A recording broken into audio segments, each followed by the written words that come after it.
Welcome to the Writers Center's virtual craft chat series, where we talk with authors a little bit less about what they wrote and a little bit more about how they wrote it.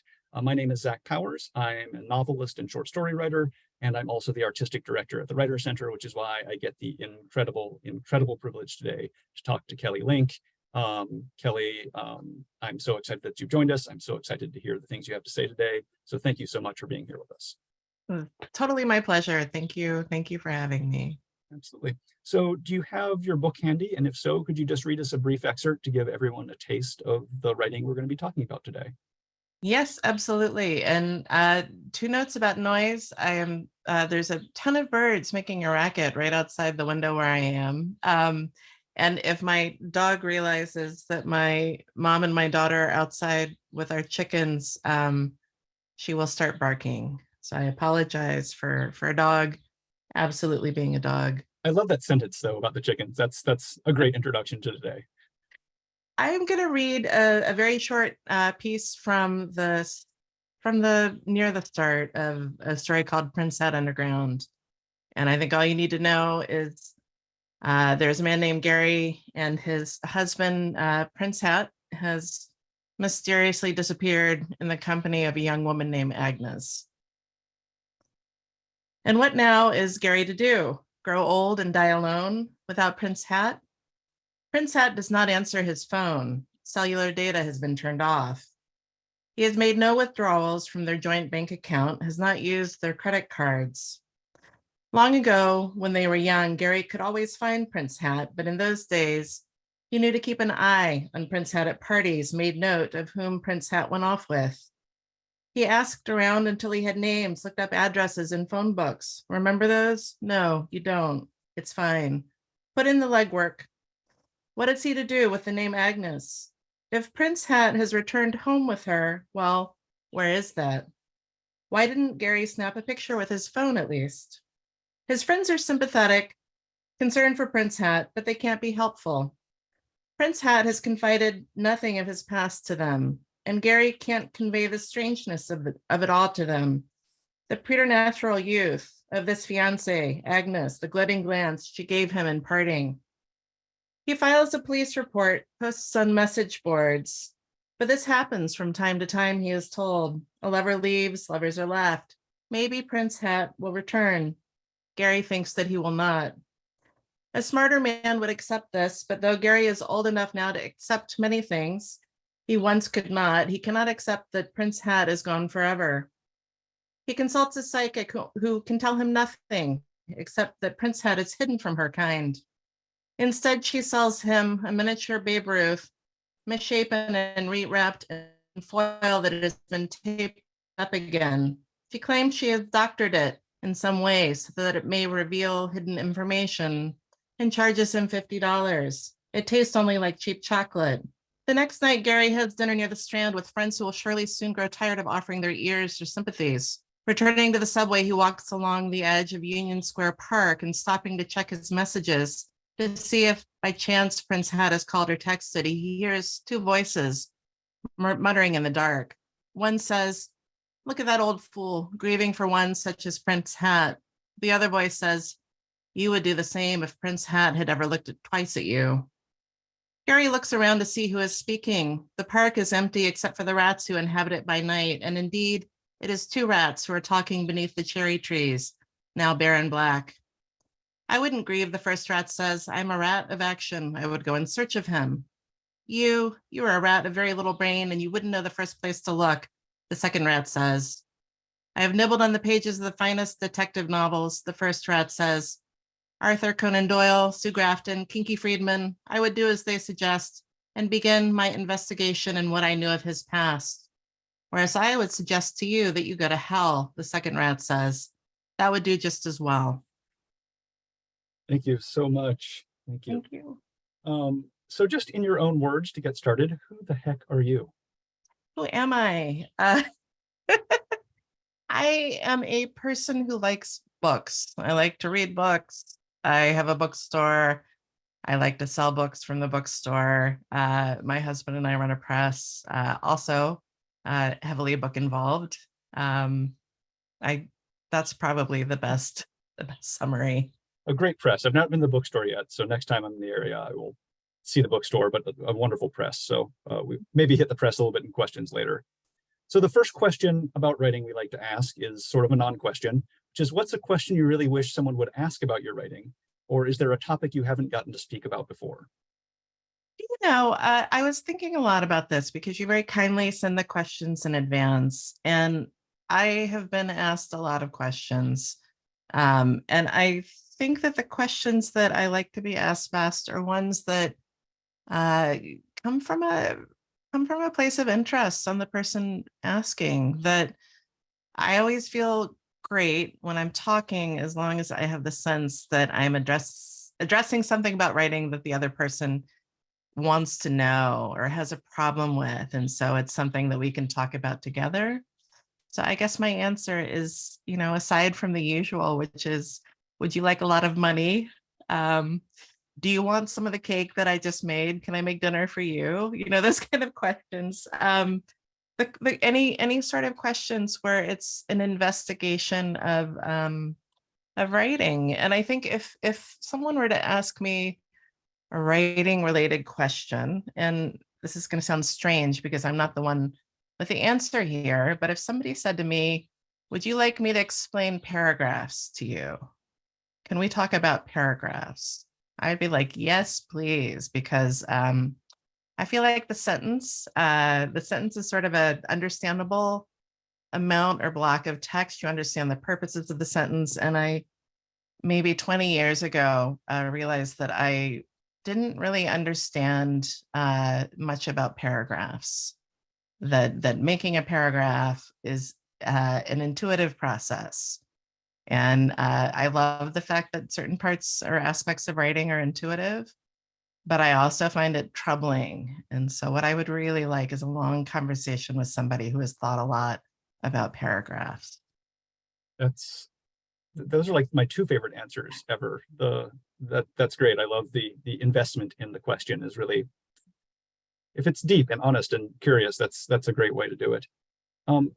So I jotted a note at the top of my notes after I sent the questions, and this isn't a question, but just this is framing me, because I wrote delightful in the literal sense of inspiring delight.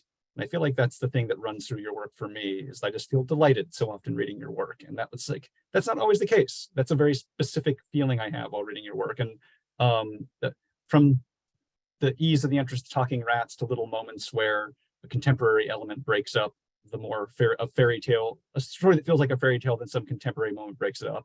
Anyway, so I just experienced delight a lot when you're reading. So I wanted to say that up front to frame some of my questions coming forward. Thank you. And I usually ask this question like at the end, but I think your work gets talked about so often in the context of fairy tales. And I think that's perfectly fair, because these are in fact inspired by fairy tales. So there's obviously nothing wrong about that conversation, but I feel like that's been had a lot. So I was curious if there are other influences, and I assume there are many other things you find as influences, and maybe what other ingredients, I guess, go into your writing, and what are some, unsung or maybe surprising influences that you think play a big part in your writing, and maybe that don't get mentioned or noticed as much?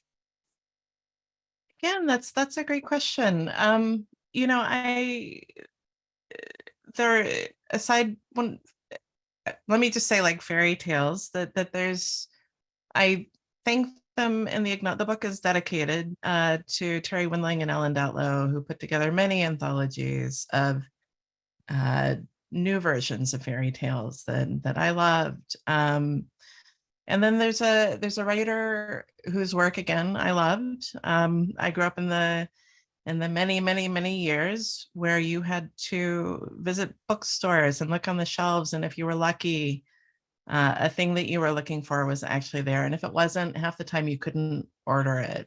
It was just not feasible. But there was a writer, Tanith Lee, whose work I loved. I loved her short stories. She also wrote novels, some of which were amazing. But she had a collection called Red as Blood, which was a retelling of fairy tales. And as much as I love and sort of admire the anthologies that Ellen Datlow and Terry Windling put together, there was something really phenomenal to me about a single author collection. The idea that if you liked one story by a writer, that you could just sort of delve into a body of work. And so Angela Carter, again, for fairy tales. But then in terms of other influences, I read pretty much anything. I'm willing to give anything a go. When I was in my MFA program, I went through a pretty serious romance novel kick for 2 years. I was working in a children's bookstore at the same time. And I think the thing that children's books and romance novels do is they are there to provide pleasure to the reader in a shape which may be predictable, but even with a predictable shape, you have to put your own stamp on it. And I think that there was something very useful to me as a writer, to see that you could take a very generic form and still do something new and that offered pleasure within that shape. Um, and then, writers like I love Grace Paley. I love Laurie Colwin. And again, the things that you pick up from the writers that you read at different points in your life, you internalize the things that you love from that work, and your work then becomes in conversation with those writers, regardless of whether or not you realize it. Thank you.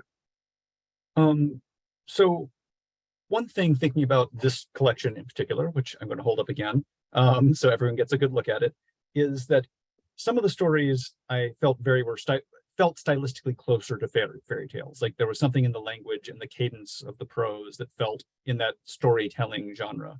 But then some I might not have noticed were inspired by fairy tales at all, if I didn't know what I was reading when I picked it up, if I had not had that introduction and the expectation. And hopefully that isn't just me being horribly unobservant.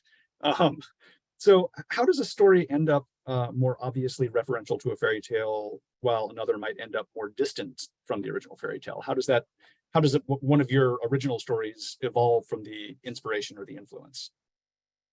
Well, in kind of the reverse way, that some of these stories began with an idea for a short story, and as I was thinking about the material that I knew I wanted to be in that story, the people, the place where I saw that story landing at the end, then I would think about fairy tales that felt like I could use as sort of as a skeleton, or that at least I could put that story into dialogue with. One of the starting places for this collection, again, was another collection, Daniel Lavery's collection, The Merry Spinster, which is much more unified in terms of the kind of the approach to the genre of fairy tales and in terms of voice. And I loved that book, but I also thought, I think what I want is to use fairy tales much more loosely. That when I am writing a short story, uh, that I'm going to have a couple that will be either close to direct retellings, or at least will be recognizable. But other stories I want to move much farther out of that original space. And in part, that was because as much as I may like a more unified collection when I work, it's not that I'm easily bored, but I mistrust staying in one sort of key. So I wanted work which, as it moved from story to story, was less easy to predict what I was going to be doing with that story. And in part, that was, if you write, you are the first reader for your own work. In part, that was, I always feel much more sure-footed in terms of reading my own work. If there's enough variation from the previous work that I did, that I can sort of begin with the differences rather than beginning not to notice things because it's too much on the same page as what I did last time. Thank you. That's great. I love I'm fascinated by the idea that some of the stories came before the connection to the fairy tale. So I'm gonna be thinking about that for a while. And there's a writing exercise in there somewhere, and I got to figure it out. And I also think you mentioned, like, the question you get a lot, I think, or I got a lot with the story collection was, how do you pick the stories that go into it?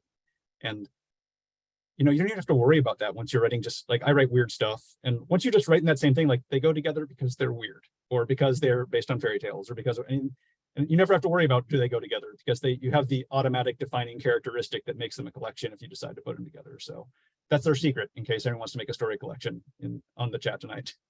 I think any collection is probably going to be unified in some way by the interests of the writer. And the difference with this one was that I sort of tell you up front what my interest is, and that I tried to have sort of a rule for myself as I began to write each story. And I'm finding rules for oneself, or sort of making up an arbitrary rule, whatever it is. I think even when you make up arbitrary rules, they're not arbitrary because you're the one who is picking them. There's a reason, if you trust yourself, why you've made certain decisions before you even begin writing. Great, thank you. So there's a question in the chat I've been staring at, and I really want to ask it, which is, what is your silly/fun to dread ratio when you write? Oh boy. I think giving myself permission to allow different kinds of modes to exist within the same space. I had a conversation a while ago online with a writer whose work I love, Mariana Enriquez, who was talking about how in her work, which is her, she wants to sort of restore the idea of horror and fear and dread back to things that are actually dreadful, in part because she feels contemporary life so often smooshes the really horrifying stuff up front with the celebrity gossip and great jokes. And I think Twitter is sort of a great example of how all of those things come in this great rush. And so when she writes horror, what she's doing is reclaiming that territory of fear and dread and horror for things which are actually terrifying. And I think that's a great and useful way to think about what the genre of horror does. But I also think that when I write, that life to me feels full of all of these contradictory feelings. And so in fiction, I like the idea that even in moments of grief or terror, that there's going to be strangeness, which often reads as funny, or at least has sort of a feeling of letting go of that of one emotion and sort of latching onto the other, even if it's only briefly. And then the other part that I will say is that I feel that horror or spookiness is right next door to silliness. That they are both tonal places that surprise us. For either humor or for horror to work, it has to catch the person by surprise. So there's something useful about being able to move between those two spaces. And in terms of balance, I think that is something that you begin to have a sense of the more you work. That often revision is about heightening one or reducing the other, giving one a little bit more space when it feels necessary, but always recognizing that both of those things may even exist in the same moment. I mean, that lines up with another set of questions I had, which is sort of about play in writing. And I do feel like there's a sense of play, there's a sense of energy that seems like you couldn't fake. So I assume that you have some sense of play when you write. And play may be a different word you think in your own head rather than play.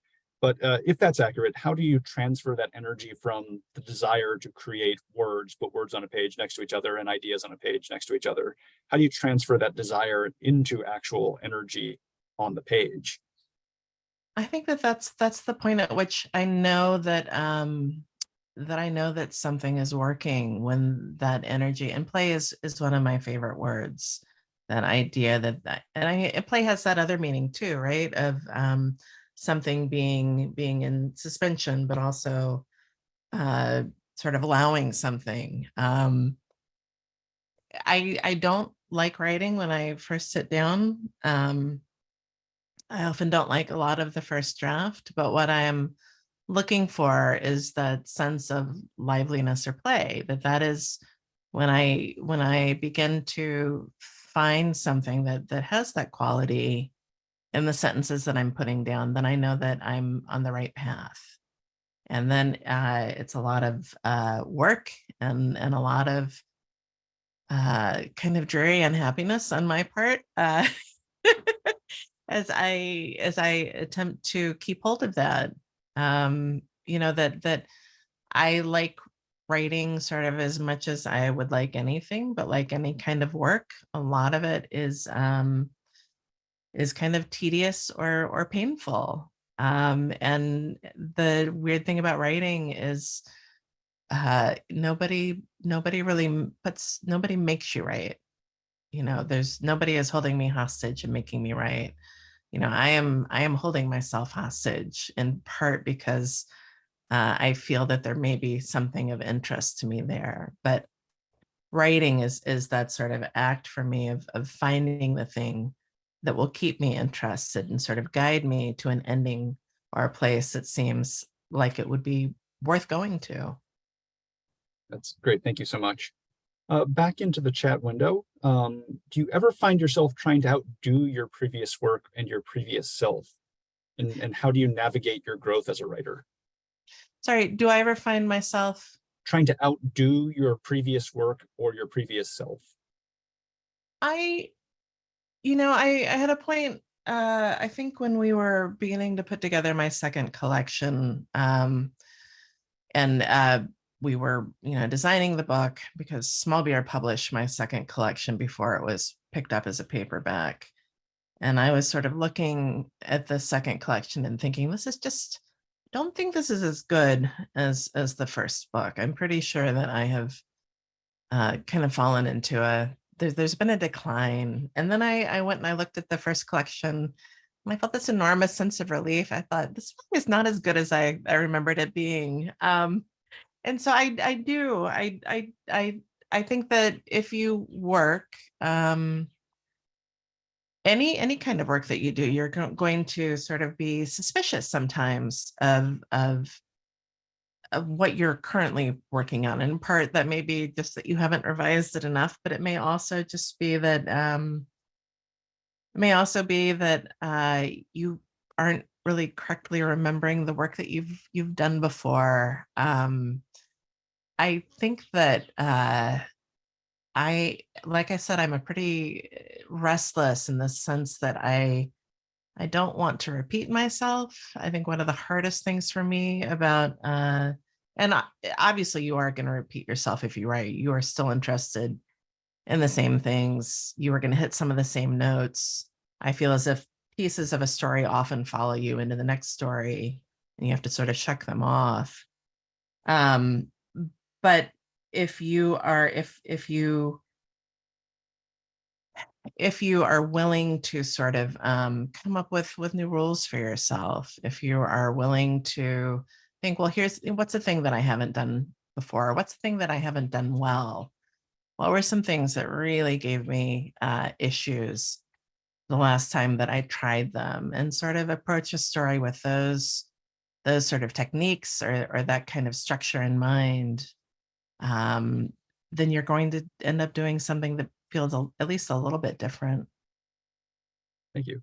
And I think that doubting your current writing is sort of a good thing. Keeps you honest a little bit, not resting on anything you've done before.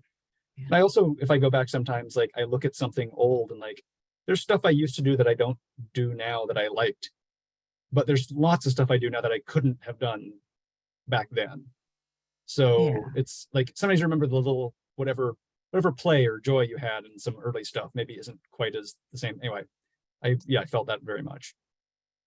And I do think that you do need that, the sort of the voice in your head that is the voice of doubt, or sort of critical, the critical eye, but you also need the voice in your head that is willing to recognize when you have done something that pleases you. You have to also allow, you have to sort of talk back, you sort of, as a writer, or maybe as a person, you're constantly talking to yourself, no, that thing that I did, that's not working yet. But you also have to allow the voice to speak that says, that sentence was good, or this feels like it's on the right track, or I feel that there's something useful here. And a writer named Kate Wilhelm says that if you don't acknowledge the voice that says this is good, or this is useful, or this is of interest, then that voice goes away, and then you're really in the dark.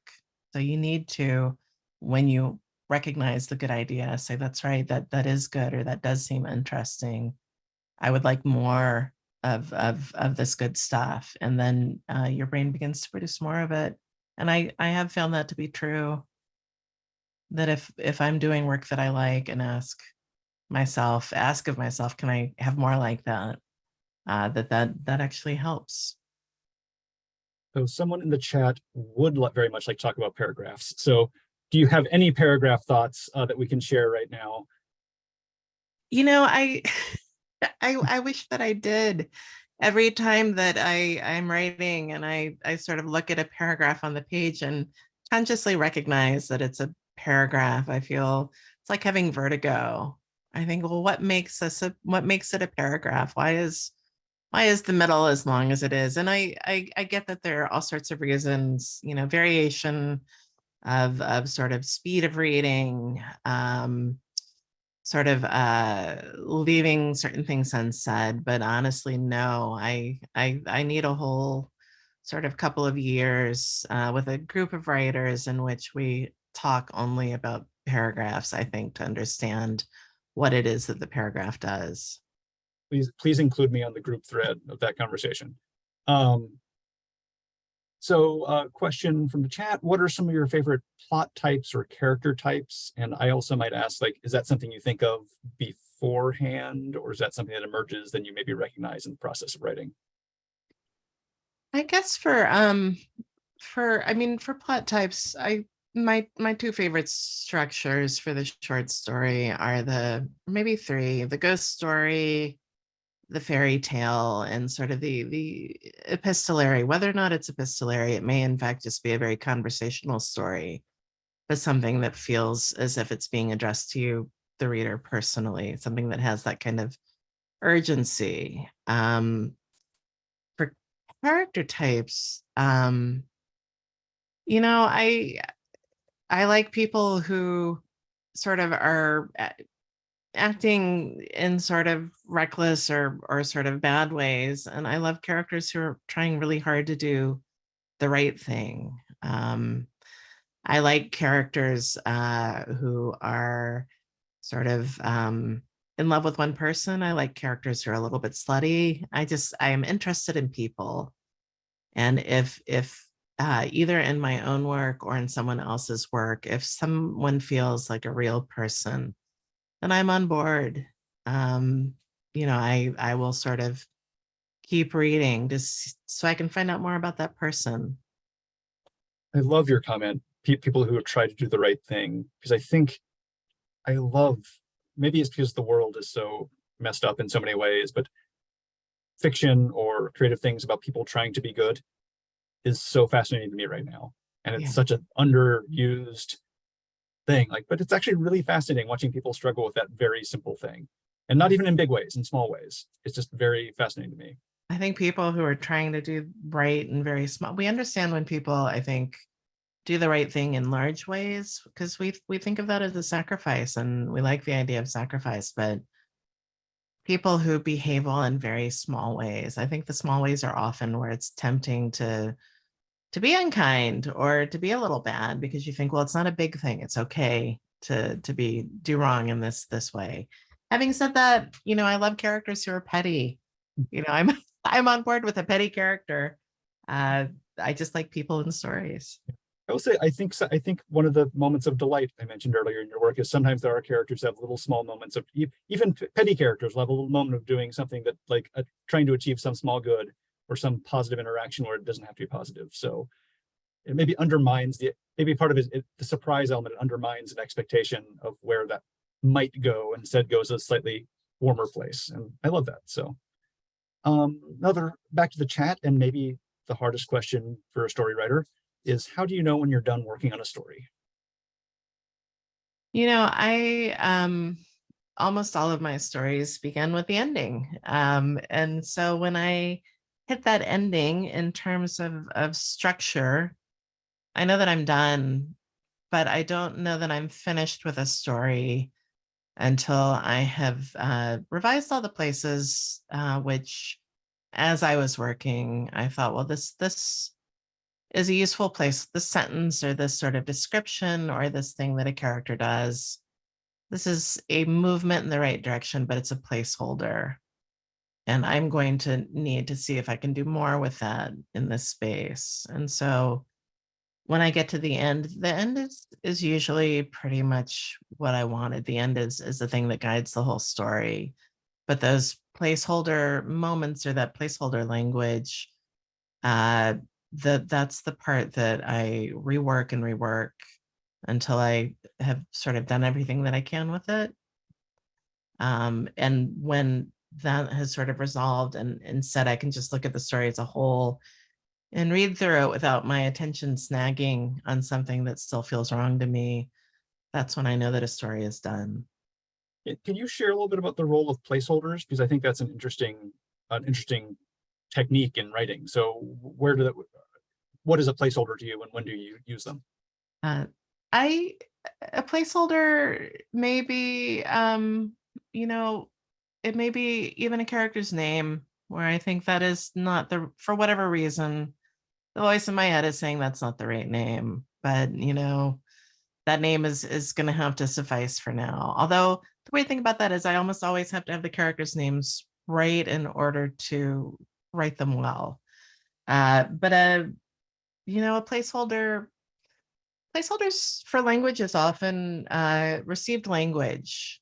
The day was, bright and clear. And it may be, in fact, that is what I want. If what I want is to move through that sentence very briskly. But if instead I am trying to describe somebody's point of view, and that person, I have to think about, is that actually the day that they're experiencing? Is that how they use language? Or instead, is that a placeholder for something that tells me a little bit more about that character? And that's the interesting thing is even received language can be the right language, depending on the point of view, what it's doing in the story, whether what you are doing with language has the capacity to sort of move between received language and something a little bit more striking, and still sort of pull the reader through. Thank you. That's amazing. Back to the chat. What are some of or do you have any generative exercises when getting started on a story? I have a couple of generative exercises. One is simply to take the work of a writer that I like a great deal, but I don't work like them. Somebody that to me feels like they really knew what they were doing, and to type out a couple of paragraphs of their work until I find that I am beginning to think, well, no, I would actually change that. Or I don't think I would approach that sentence in that way, or I wish that this had gone on. And not because what they did isn't working, but because my writer brain is beginning to kick in and move me back toward a place where I am interested in putting sentences on a page. And I think of it as kind of a throat clearing exercise. It's like I'm sitting down at the piano or I'm doing some scales. One, it's a way for me to think about how that writer used language. And then there's a point of deviation where I think, well, now I think I want to go away and do things in a slightly different way. Another exercise that I really love giving workshops, but I've also done myself, is just to make a list of things that I like in fiction or that I'm interested in, and make that list as quickly as possible, if possible, to do it with other people, so that you can pass the list back and forward, and see what other people are interested in. Just sort of a list of obsessions and favorite things. And then the last one is to write as quickly as possible, a lot of first sentences without any kind of attachment to what happens next, but to take an hour and just put down as many first sentences as you can. I love that last one. I've not heard that one, so I like that one. That comes from a thing that the writer Stephen Dobbins did. He went and listened to Raymond Carver read. They had been classmates, and then he asked Carver afterwards. He said, "Well, how do you write? How do you write a story like that?" And Carver said, "Well, I put one sentence down, and then I put the next sentence down, and I put the next sentence down." And Dobbins was so annoyed by this that he sort of went away and thought about it for a long time. And then at some point, he wrote a bunch of, I think he wrote 50 first sentences, and then he wrote 25 first paragraphs, and then he wrote 12 short stories. And so it's one that I really like to give one of the great things about being a writer and getting to teach writing is you get to make people do things, but hopefully things that will be useful to them. And that exercise is enormous fun, because I think throwing sentences out on the page and not worrying about what comes next is very liberating and very freeing in a way that I wish writing always felt free. Great, thank you. From the chat, how do you solve the problem of bringing together disparate elements and plot threads of a story into something thematically cohesive? They're thinking specifically about Magic for Beginners, which has so many elements and things, quote unquote, going on. It feels very cohesive to read. I think that I am a person who likes a lot of things going on generally. When I work, I like there to be things going on in the background. I like to have people talking. I like to listen to music. I like to be sort of maybe reading as well as working. And so I think that having a lot of things going on in a story to me feels, I guess, much more representative of the inside of my brain. Having said that, I think that part of writing a short story that has a lot of stuff going on, is being open to the possibility of connective tissue. That thinking about language, thinking about opportunities where things that don't, thinking about why you are putting certain things into a story and finding the connective tissue between those things, and allowing oneself the freedom to continue to add as much stuff as possible that either seems thematically linked to what you're doing, or that just seems as if it might make the story feel thicker, like stew, I guess. And this is not to say that a super pared down story is not interesting. It's just, it is a lot of fun to try throwing as many things into a story as possible, to see how they begin to connect up. I think too, like you're so good. I think being open to connections. Like I think you're a great observer, because you just notice like, oh, these two things have there's some synergy here that someone might not notice, but they're going to work when they stay together. Stickiness, what is the stickiness of the things that you're putting in the story? What other things do they attract into the story? Back to the chat, in the snippet you read at the beginning, how much did it change from the first draft, and maybe how much drafting goes on in general? I don't draft it. I draft, the way that I usually work with a short story is, I write a sentence or a couple of sentences at the start until it feels that there's life to it.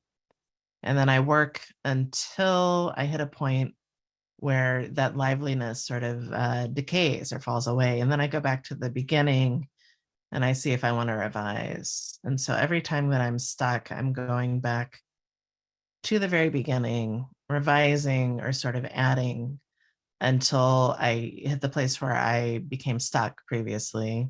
And then I see if I can push forward a little bit farther.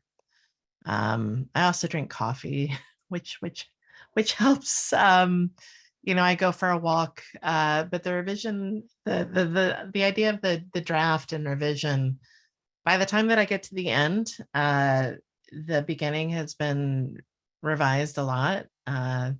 As the story loosens up and I have a better hold of it, I revise less and less.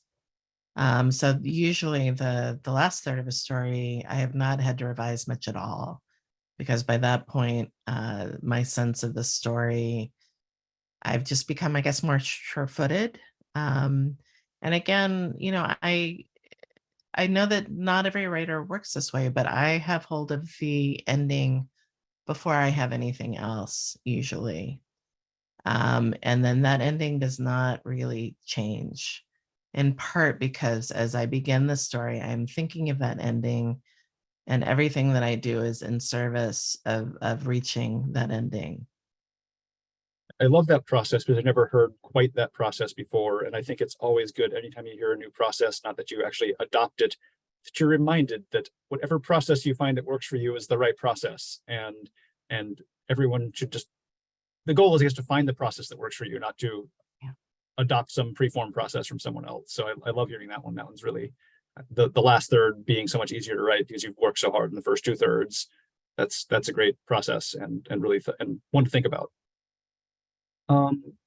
Here's a question I want to ask, because I had some similar questions, which is, what is the relationship between your writing and your work at the press and bookstore? And I was also thinking about how your editing practice, because you've also done anthologies, your editing practice influences your writing, and maybe vice versa, how your writing influences you as an editor. I don't write every day. I like to write in sort of bursts. I wish that I were somebody who wrote every day, but because I don't, it's really good to have the press work, which is very scheduled. When you accept a book, you can sort of project into the future all of the significant dates up to publication and beyond. And the bookstore's work is mostly the same, that it's very scheduled. And so it's great to have these other kinds of work, which, unlike writing, I can say, well, here's a block of time that I know that I'm going to need to do a lot of stuff in. And the press work, I think it is, I hope this is also true for the writers that we work with, but the editorial process for me is really interesting, that I am attempting to be an editor in service of the story that they want to, or the novel that they want on the page. And so I am, if there are places that to me feel muddy or underexplored or overexplained, that I am going to ask questions about, that I'm trying to do so in the spirit of this, the thing that they've written, their narrative. And it is really great to sort of have to train oneself to ask questions in service of a narrative. That is something that I feel like I get to bring back to my own work. It's also true of workshop, that my writerly brain feels much more lively when I am talking to people about their fiction. Whether or not I am of use to them, it is absolutely of use to me that I'm able to bring those questions. And those questions uh, often tell me something about the things that I need to be thinking about as a writer. The fact that I am investigating those places in the first place, that I'm drawn to those questions. Thank you. Back to the chat. This question's from Javed, who I really like the question. He also happens to be the host of the open mic at the Writer Center, so good to see you. One of his favorite aspects of your writing is that we trust you to take us through a satisfying trajectory of the characters. This seems to have a relationship with the shape of your stories, which feel more realized than many short stories. Can you comment on how you think about the shape of your stories in a way that captures both dreamlikeness and whimsy without losing that satisfyingly tangible conclusion? I, when I begin to write a short story, I'm often beginning with I have an idea of the ending. I have then sort of a sense of the characters who arrive at that ending. I'm then sort of thinking about maybe a tonal quality, but also a structural shape, maybe a shape that I haven't tried before, or sort of a kind of arrangement or a sequencing. And that's a very those are things that those are questions that I find it very helpful to have in the front of my mind. If this story is, if I'm arranging it in small sections, or if I am going to sort of attempt to move the reader very quickly through dialogue, or am I going to attempt to sort of move the reader more slowly with lots of description and sort of a quality of mood. If I can be thinking about that kind of stuff as I work, I actually am able to work much more quickly. That those it's as if my brain is sort of a electronic device, and I'm sort of setting a bunch of making a lot of settings. I'm choosing certain kinds of settings, and that I find, I guess, very liberating. That I can then go on and do the work. The work then comes much more cleanly, I guess. But in terms of like balancing the fantastic element and the stuff that is more realistic, I think part of that is just um, uh, giving both sort of not equal space, but sort of paying careful attention to both aspects. That the things which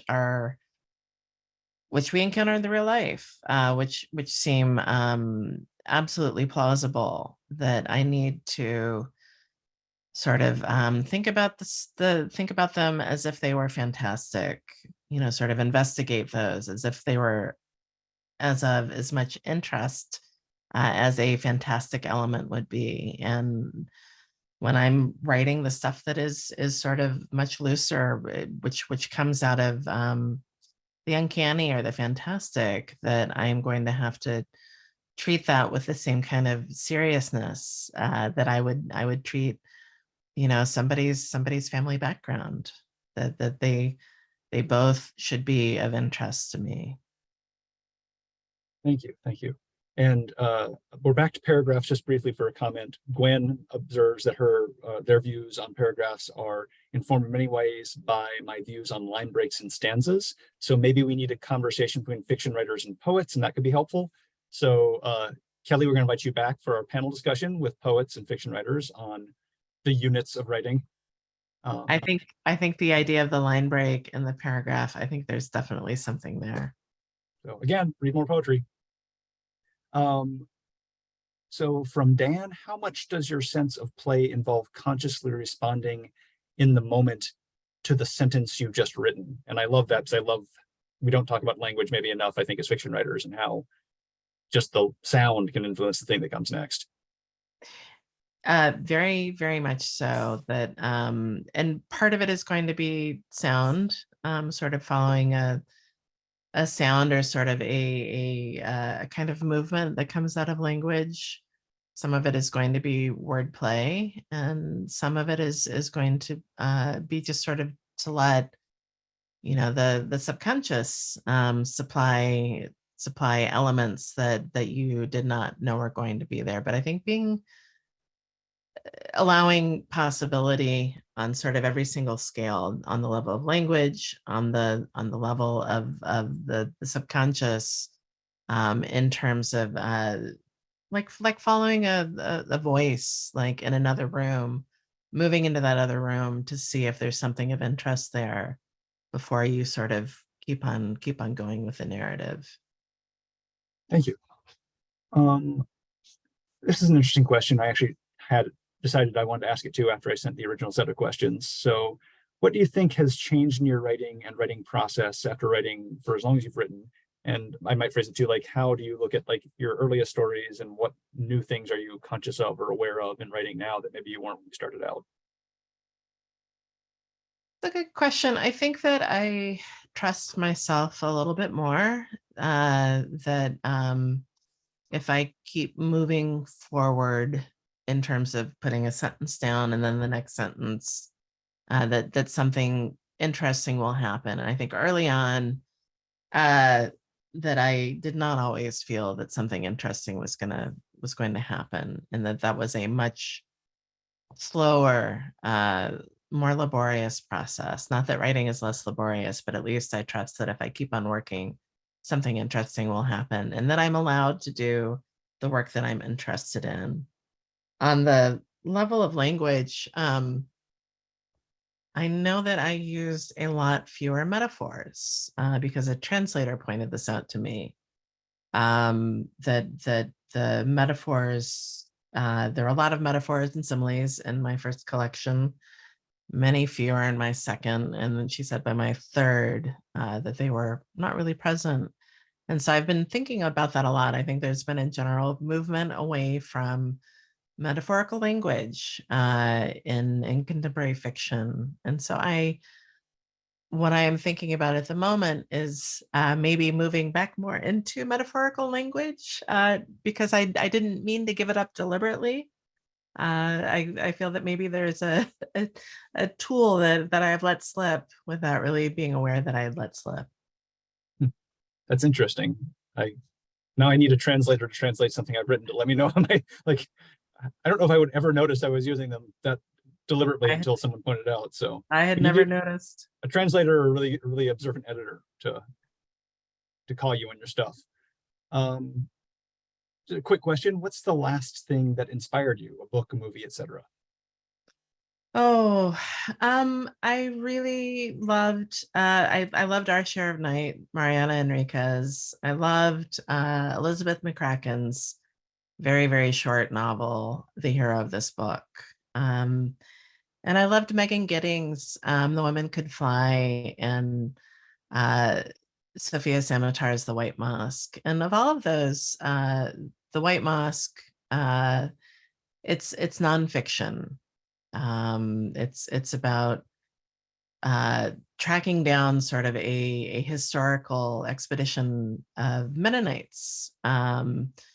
But the kinds of language that Samatar uses and the sort of the movement of the narrative is fascinating. And so I've been thinking a lot about that kind of narrative movement in nonfiction. I've also been thinking about the way that Megan Giddings uses the fantastic in The Women Could Fly to sort of tell us things about the state of contemporary America. It's also just a really gorgeous book. Great. It's going to take one more from the chat, and then maybe our final question of the evening from the Writer Center. Um, I lost the question. There's too many for me to go find it right now, but it was about the illustrations in this book and your relationship, I guess, with the illustrations and book covers and things like that. And then also I think it was more broadly about your relationship with visual art and illustration and things in general and how that influences you perhaps as a writer. Um, I think because my first two collections came out from the press that my husband and I started, I had a lot of freedom with the second one. I realized like we could do what we wanted to as long as it was not enormously extravagant. And one of those things was work with Shelley Jackson, who had done the cover for both collections. And I think, I grew up reading illustrated books. I worked in a kids bookstore when I was in my MFA program, surrounded by picture books. But also, it was much more common at a certain point to have illustrated collections or illustrated novels. And I kind of thought, well, why not do that? One of the things that I love about it, aside from the fact that I love the artists that I get to work with, is it often tells me something about my story that I didn't know. It's a different way of seeing something, in a way that, I mean, the story is done. It's not that I'm going to change it, but I do think that it changes how I think about writing as I move forward, to sort of see a different kind of reflection of the work there. If anyone wants to gift me a Rockwell Kent illustrated version of Moby Dick, Yes. I will accept That that is one of the books gladly. that I love. Yeah, I don't have it, and I don't know why it's not been re-released. I don't need an original edition. Somebody just reprint it for me. That's all I want. All right, well, we're at the end of our time, so I do want to go to our final question we like to ask before we bid adieu, which is, what's one piece of advice you'd give to a writer just starting out? I I would I would I would say, sort of generally, write what's in your heart. Don't feel as if the things that you are most interested in are not suitable for fiction, or that are not the things that you should be writing about.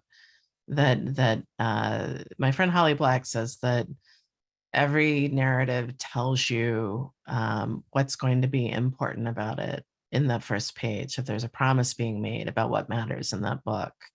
And from the editorial point of view, from reading manuscripts that come in, the work which tells me what's important, what was important to the writer, what is important in the narrative, is the work that catches my interest. Your job as a writer is to write the things that most interest you, and to approach them in the way that most interests you in terms of an approach, and to bring the reader along with you. But put the stuff that's in your heart, your obsessions, the things that you're most interested in, the things that you love, uh, into your work, and really put that passion into the work. Don't conceal it.